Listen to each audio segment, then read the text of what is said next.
Everyone. तो अब हम लेंगे टॉपिक जो कि हमारा क्या है, आपका रूल्स फॉर ड्राइंग रेजोनेटिक स्ट्रक्चर्स की। क्या रूल्स को हमें फॉलो करना पड़ेगा अगर हम रेजोनेटिक स्ट्रक्चर्स को ड्रॉ कर रहे हैं। तो अगर आपको रेजोनेटिक स्ट्रक्चर्स को ड्रॉ करना है तो first thing you have to be follow कि आपके किसी भी रेजोनेटिक स्ट्रक्चर्स के प्रॉपर लुईस स्ट्रक्चर बनना चाहिए। प्रॉपर लुईस स्ट्रक्चर का मतलब क्या होता है कि कुछ हम, अगर मैं रेजोनेटिक स्ट्रक्चर्स की बात करूँ तो कुछ एटम्स को हम ज़्यादा मिलियम पढ़ते हैं, कार्बन, ऑक्सीजन, नाइट्रोजन, फ्लोरीन। तो जो कार्बन होता है वो कुछ 4 बॉन्ड बना पाता है, नाइट्रोजन आपके 4 बॉन्ड बनाएगा, ऑक्सीजन आपके 3 बॉन्ड बनाएगा और फ्लोरीन आपके 2 बॉन्ड बनाएगा। This is confirm. इसके फालतू अगर कहीं आपको बॉन्ड बने पाते हैं, that's mean it's not a resonetic structure. I can give you the example of it. अगर आप देखो भाई, मैं आपको, you can also get find from the chat GPT the example of it. So from there you can able to see कि जो bonds, nitrogen के bonds देखो, वहाँ पर ऑक्सीजन के बॉन्ड्स देखो, अगर वहाँ पे ऑक्सीजन के बॉन्ड्स 4 से ज़्यादा, 3 से ज़्यादा बन पाए, that's mean it's not resonetic structure. अगर नाइट्रोजन के बॉन्ड आपको 4 से ज़्यादा बने पाते हैं, that's mean it's also not a resonetic structures. अगर नाइट्रोजन के ऊपर मान के चलो पॉजिटिव चार्ज आता है, एंड अभी ऑलरेडी नो नाइट्रोजन के ऊपर क्या होते हैं, 5 आपके बॉन्डेड इलेक्ट्रॉन्स होते हैं, वैलेंस इलेक्ट्रॉन होते हैं, और अगर एक इलेक्ट्रॉन आपका प्लस चार्ज के अंदर भी अगर डिपॉजिट हो गया तो उसके मतलब, इसका मतलब वो आपके पास 4 इलेक्ट्रॉन्स रह रहे हैं, that's mean it's make a bonds. तो 4 बॉन्ड्स इलेक्ट्रॉन बने, that means I can say that's a resonetic structure can be form it because it's have remain 4 electrons there. समझ आया?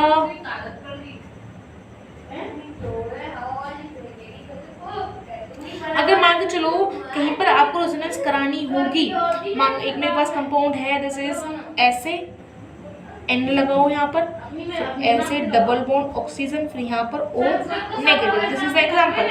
अगर मैं यहाँ पर रेजोनेटिक स्ट्रक्चर मुझे दे रखा है कि वो आपके इलेक्ट्रॉन्स आपको ऐसे मूव कराने, जो यहाँ पाई रहा था मैंने यहाँ पे ऐसे मूव कराने, ठीक है। अगर मैं मूव कराऊंगी तो नाइट्रोजन के 4 बॉन्ड्स बन जाएंगे और ऊपर से प्लस चार्ज है वो भी है उसके पास, तो मतलब 5 हो गए। तो उस चीज़ को हटाने के लिए मुझे क्या करना पड़ेगा, I have to move the oxygen nitrogen बीच जो डबल बॉन्ड है उसको मूव कराना पड़ेगा, उसके ऊपर उससे नेगेटिव चार्ज पहुंचाना पड़ेगा, देन उसके आपके 4 बॉन्ड ही रह जाएंगे। 5 बॉन्ड बन जाएंगे, नहीं तो 4 बॉन्ड रह जाएंगे। ऐसे हम उसको सोच लेते हैं। Next is that each resonetic structure must have same unpaired electrons और चार्ज, और चार्ज होता है कि ईच रेजोनेटिक स्ट्रक्चर्स के पास होना चाहिए same number of unpaired electrons होने चाहिए, फिर चार्ज होना चाहिए। इसका मतलब क्या रिप्रेजेंट करता है, ये कहता है कि जैसे ही आपने कोई स्ट्रक्चर्स का आपने सोचा कि भाई मुझे उसके रेजोनेटिक स्ट्रक्चर्स बनाने हैं, तो आपको ये कंफर्म होना चाहिए कि जो चार्ज उसके पास पहले थे वो ही लास्ट में हो, उतने ही आपके पास इलेक्ट्रॉन्स एग्जिस्ट करने चाहिए, कोई मूवमेंट नहीं होनी चाहिए। मतलब पहले आपके पास 2 इलेक्ट्रोनेगेटिव 2 लोन पेयर्स थे, तो इट्स नॉट कि वहाँ पर एक रह गया है, जितने थे इतने स्टार्ट होने चाहिए।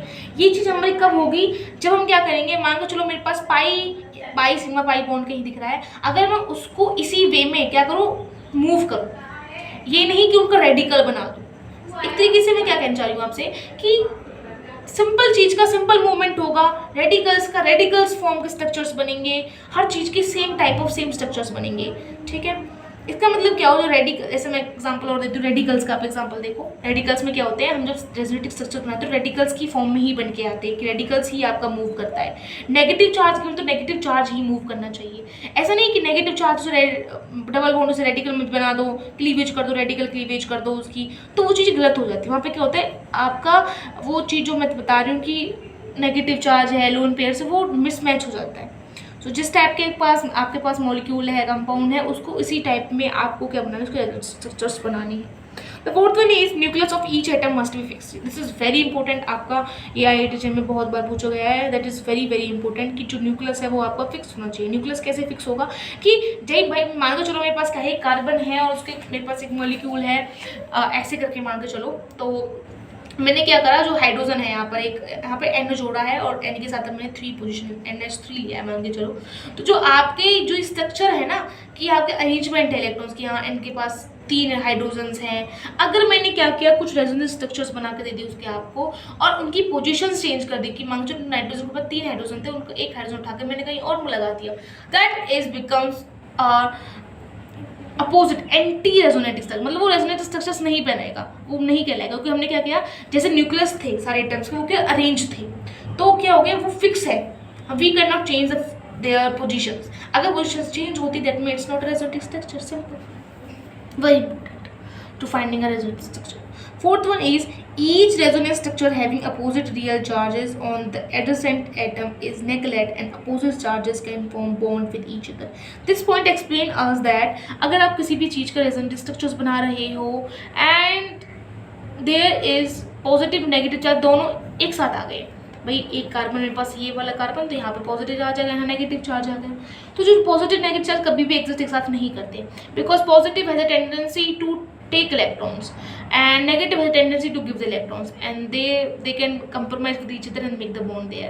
वही आपका पाई बॉन्ड क्रिएट होता है, कोई रेजोनेंस स्ट्रक्चर नहीं बनता, वो सेम स्ट्रक्चर कहला जाता है, ठीक है. सो क्या होना चाहिए, दोनों एक साथ नहीं आने चाहिए, दोनों डिफरेंट वहाँ पर होने चाहिए, पोजिशंस पर होने चाहिए. The fifth point is that all the atoms taking part in delocalization must lie in the same plane so that orbitals overlapping become parallel to each other.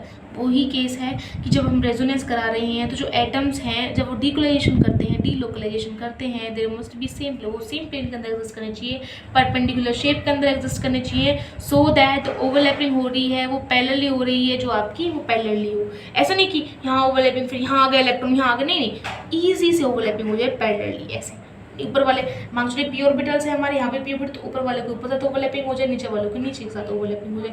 It's not mean कि यहाँ से move गए, difficult हो जाता है, ठीक है. समझ आया, समझ. अगर एक और चीज़ मैं ना आपको एक्सप्लेन करती हूँ मेरे हिसाब से, जो कि effect of resonance after hybridisation. I can explain it through my notes. And उससे पहले मैं आपको कुछ रूल्स बता देती हूँ स्टेबिलिटी ऑफ रेजोनेटिक स्ट्रक्चर्स को एग्जामाइन करने के लिए. तो उसको सिर्फ नेक्स्ट वीडियो बनाते हैं उसके लिए. तो पहले मैं आपको effect of resonance after affect hybridisation, कैसे इफेक्ट रेजोनेंस है वो अफेक्ट करता है हाइब्रिडाइजेशन. कुछ वर्ड्स ऐसे होते हैं कि मैं I am not able to speak it clearly and sometimes I also feel some problem with my tongue, so then I'll explain it very well. So don't take it so serious, guys.